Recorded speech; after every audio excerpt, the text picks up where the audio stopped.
د روجې په آدابو کې یو د دروغ خبره موږ وکړه. د روجې په آدابو کې دا ضروری ادب دی چې عام طور باندې موږ د مختلف ګناهونو نه ځان ساتو، خو په روجه کې خصوصي طور باندې چې موږ د غیبت نه ځان وساتو. غیبت یو داسې شی دی چې نن د مسلمانانو معاشرې ته داسې راننوتی دی چې هېڅوک د هغې نه ځان نه بچ کوي. که څوک په خپله نه کوي نو د بل نه اوري، او چې بل یې وایي نو دا ورته نشي ویلی چې غیبت مه کوه.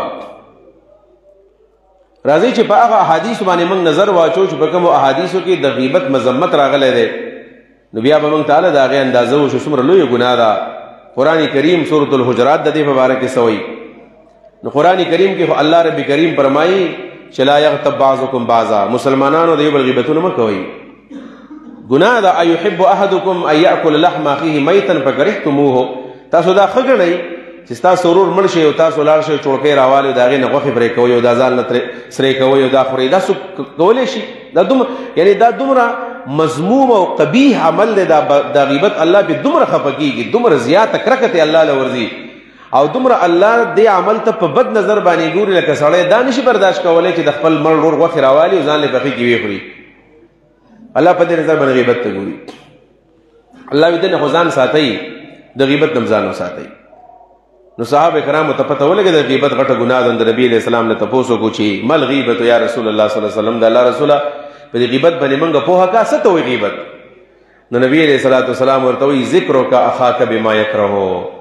ته د خپل رور داسې صفتونه بیانې، خپل رور په داسې انداز باندې یادې، مسلمان رور چې که ستا د اورو ستا د خبرې واوري په دې باندې به خفه شي. دغې د غیبت وایي. په دې ساده پښتو کې مطلب دا دی چې په کومو خبرو باندې ستا ملګری خفه کېږي او ته پشي شه هغه بیانې، دغې د غیبت ویلی کېږي.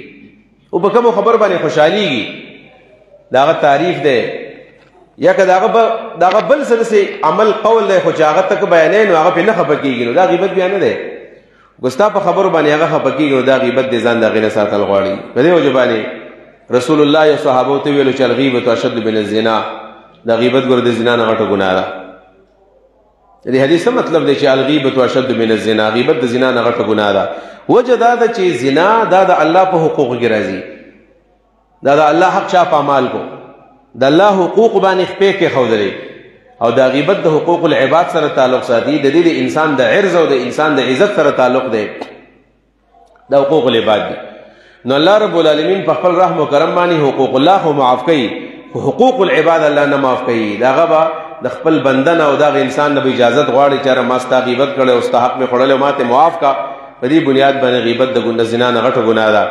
امام بخاری رحمه الله فرمایي چې مغتبت منذ سمعت هذا الحديث، چې دا حدیث مې کله واورېدو بیا مې غیبت نه دی کړی، بیا ما غیبت پرېښودو. چې الغیبة اشد من الزنا حدیث مې واورېدو نو بیا ما غیبت پرېښودلی دی.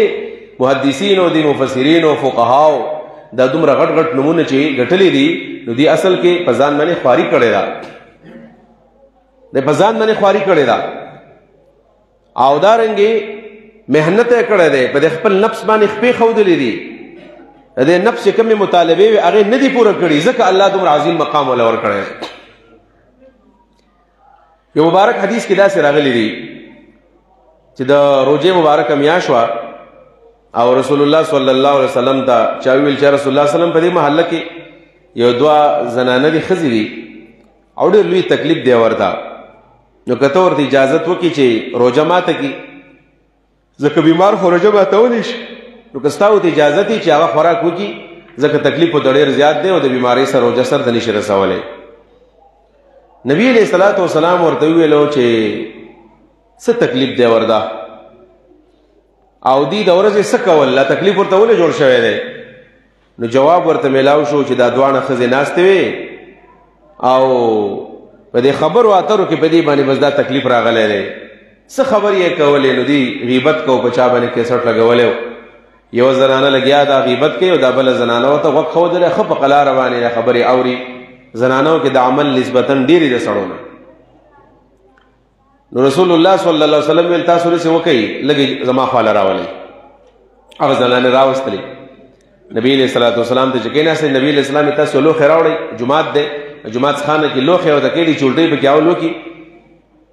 ناغو ته رسول الله صلی الله علیه وسلم دی خو د پښمنی نه وکي دی الټه بسنګ کوي الټه هغه سړی کولی شي چې معده ډکه خوراک نه دی کړ نبی علیہ السلام تاسو ورته کې دی خیر هغه چې ورته کله غلوخه کې خودل نو د زنانو په غلوخه کې الټه وکړلې او په دې کې داسې اثرات کارېدل لکه چې غوښه خوړې د غوښې هغه ټوکړې پکې راوغورځېدل دا الله تعالی مجسم صورت ورته وښودو د مسلمانانو ته نبی علیہ الصلوۃ والسلام ته دې د پاره چې پته ورته ولګي چې دا ډېره غټه ګناه ده نو نبی علیہ الصلوۃ والسلام ورته ویلو چې تاسو غوښه خوړلې د غوښه ویل موږ نه خوړل الله رسول الله غوښه دښمنی کې موږ خوراک بند کړی نبی علیہ الصلوۃ والسلام ورته ویلو چې غوښه خوړل یوازې دانی دي چې د ساروی نه غوښه کټ کو دا وخوره دا تاسو چې غیبت کو د یوې زنانه غیبت کو دی بلې زنانه اورېدو نو الله رب العالمین د دې په باره کې فرمایي چې دام د مړ رور غوښه خوړل دي په دې وجه باندې بعضې علما داسې وایي چې څنګه روژه په خوراک باندې ماتېږي په اوبو باندې ماتېږي او په جنسي تعلق باندې ماتېږي دقه شانې په غیبت باندې ماتېږي اگر چې دا جمهور رای نه ده